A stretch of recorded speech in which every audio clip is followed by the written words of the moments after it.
Strong Black Supercomers. I think this is part 4. I forget the name of the playlist, but if you want to watch all the videos in the playlist, go to the playlist called Wives, Marriage, Family, something like that. Anyways, we're talking in the last video about how it was all a lie about men being physically abusive, verbally abusive, cheating, abandoning families, and all this toxic. It's actually the other way around, but you wouldn't know it because the only thing on the TV you see with news or movies, they always report the man being beaten. They never report it the other way around. But if you look at the data, woo, you're like, oh my God, it is overwhelmingly women suck. Okay. They cheat, they abandon, they physically and verbally abuse.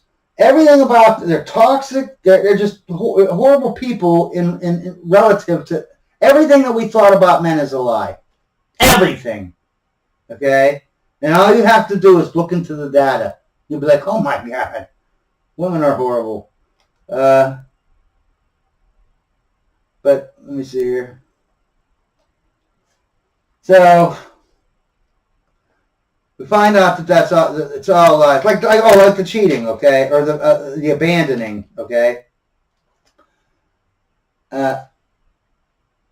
When you poll, they do polls, right, of kids and adults and whatever, and they find out, okay, that when it comes to dating, 95% of the time, 95% of the time, okay, women break up with men.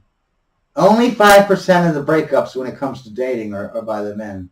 95%. That's like saying 100% you're at 95. You know the 5% of the guys that broke up with the women, obviously those women were totally, totally crazy beyond even the other crazy women, you know what I mean? So, and who initiates divorces? 80% of the time, women initiate divorces. In reverse marriages where the boss babe is the woman and the guy stays at home, at 90%. So 80 to 90% of the time, the woman asks for a divorce, and it's always, and not always, but 95% of those are no fault. So all the divorces are basically the women getting up and saying, no one's at fault. He was a great guy, did everything he was supposed to do. I'm not feeling it. Feeling like I could take half his money, half his house, and then I don't have to listen to him anymore. Like I can go screw other guy. Like, you think like she's chained up in the basement and she's divorcing because she needs freedom. But the freedom they're talking about is like, I want to do what I want to do, man. I want to go out and be a slut. I want to go out to the bar 5 days a week and party on drugs and alcohol, and you know what I mean? That's the freedom they're missing out on it. They're being oppressed from. You're oppressing me, not letting me be a drug addict and a whore. I'm so oppressed, so I need to just get out of this marriage. It's like, it's insane. Men don't leave under any circumstances almost. And I don't want to hear about your personal reason, oh, I know a bunch of men have left. Yeah, okay, whatever. Okay, using your own personal experience and extrapolating those facts to the entire world or the entire country is insane. Okay, just because if I had a mother who was murdered by my dad with an axe, I can't go around and say everyone has been murdered. Had their dad murder their wife by an axe. Okay, even though it happened in my life, in my family, I have the brains enough to say that I can't interpolate that or extrapolate to the entire country. Just because it happened in my life, or I know people around me that it happened to, that doesn't mean, like 90% of the people I know are this way. Well, who cares if 10% of the country, isn't is the opposite, whatever, you know what I mean? You can't just say what happened in your personal life means anything. It's meaningless. Because I could say, well, my dad murdered my mother with an axe. So obviously everyone had their dad murdered. No, that isn't the way it works. Now I lost my train of thought of what I was talking about. So what I'm going to do is I'm going to just move on, okay?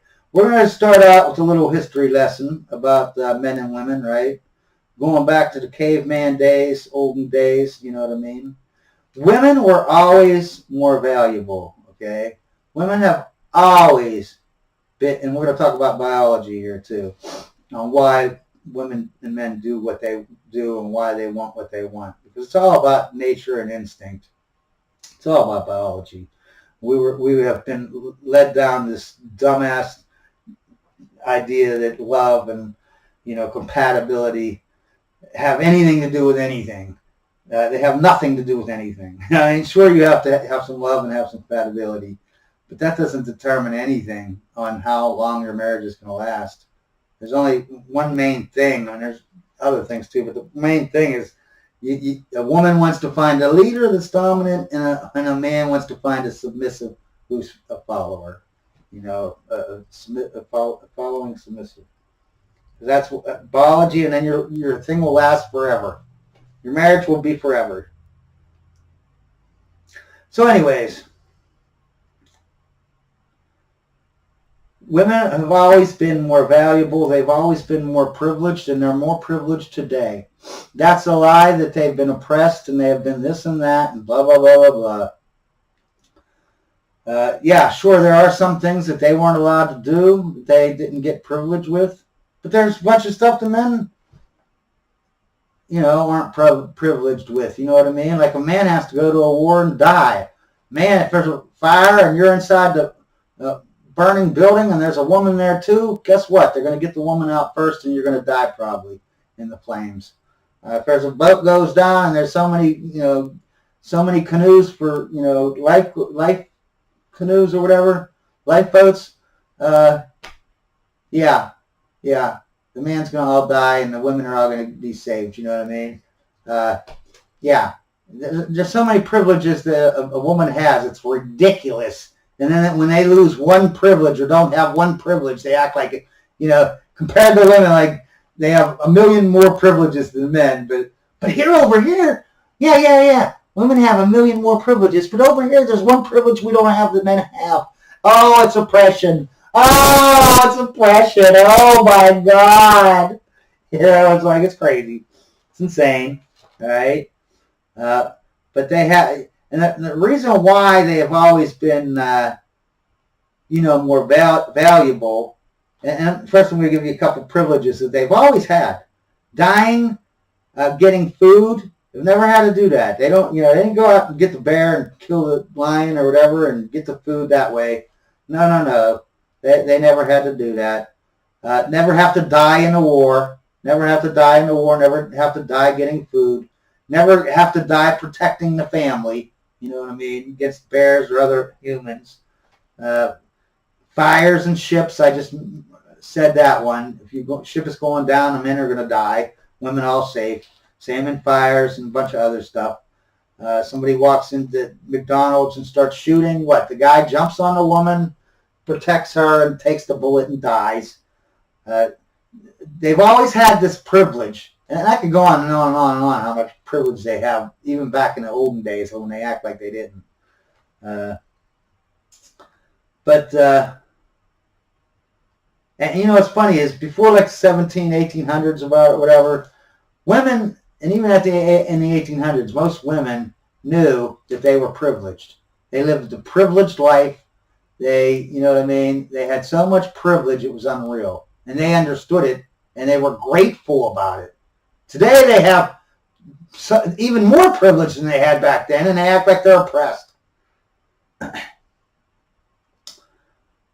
But the whole thing is why do they get all these privileges? Obviously, the war one is easy, right? They can't fight in the war; they'll all die, man. You can't have women fighting men, and men will kick their ass.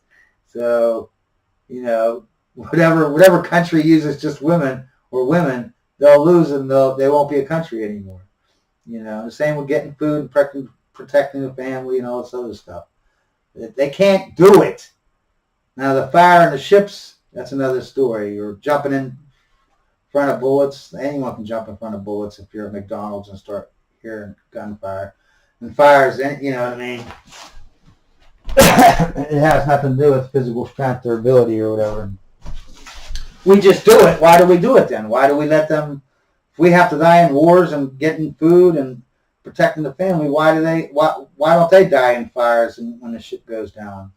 You know what I mean? Why you'd think they'd even it out. But no, they don't even it out. There's a reason why though, okay? Because a woman can only have one baby per year. And a man can have 100 million babies per year, okay? You know what I mean? And almost, a lot. And there's only time, you can only have sex so often during the year, right? That's the only thing that limits a man, you know what I mean? So think about it, right? You have a war.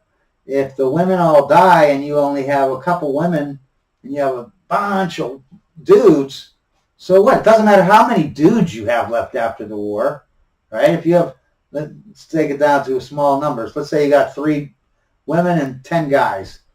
Well, you only need one dude to impregnate all 3 of these, right? I mean, he can literally sleep with all 3 of them within a day or two, get them pregnant, and they will be whatever. So having a lot of men doesn't really help when it comes to, replenishing your population after a war, right? Or after a famine, or after anything, right? Big fire that takes out the whole community. You want your women alive. Because what happens is if you have one man, instead of 3 women and 10 guys, reverse it. Now you have 10 women and 3 guys, or even 1 guy, right? Now, these women, this 1 guy can impregnate all of them, all 10 of them. Then they can have 10 babies. The other way around, you only have 1 baby per year per woman, you know what I mean?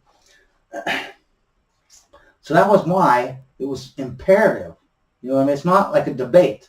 You have to have the women safe behind enemy lines. You know what I mean? Out of the way of any violence or anything. They had to be privileged. They had to get those privileges because there was no other way. You know what I mean?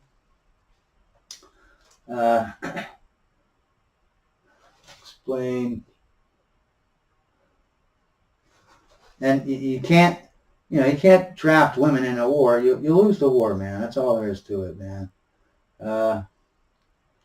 So let's get into some biology about the women. I'm kind of jumping around here and there because this is going to be like 20 videos or something, this video playlist. Because there's just so much information that I know about women and marriage and all this crap. So let's talk first about, we'll move past the history and we'll get back to that, right? But we see why the women are privileged and how they're privileged, right? At least in this, when it comes to life and death, right? The wars, going out and getting killed by a bear because you're getting food or you're trying to kill a bear to get him to be the food. You die in the war, protecting your family, fire ships. So let's move on and talk about women, just women, okay? Why are women selfish, okay? Why are they selfish? And everyone knows that women are selfish, but we always kind of say, well, that isn't right to say. It's not really, it's not cool, man. It sounds like racism. It sounds like you're just deeming them as selfish because they're a female gender and there's no other reason than they're different. And since they're different, we're better. And, it just sounds like it's not racism. They are selfish, okay? They're selfish as heck, okay? But there's a reason, right? And actually, this is part of the history. I want you, they're weak as hell physically, right? And just like a poor person who cannot make money, right? He isn't going to share, right? He's not going to share his money. It's not that the poor person is selfish, you know what I mean? It's just a biological mechanism. It's just biology of survival, you know what I mean? The poor person knows, hey, I'm poor. I can't afford to lose nothing. I guess I can't believe I went so fast. Anyways, just have a pasta fairy a day, and we'll see you on part 4.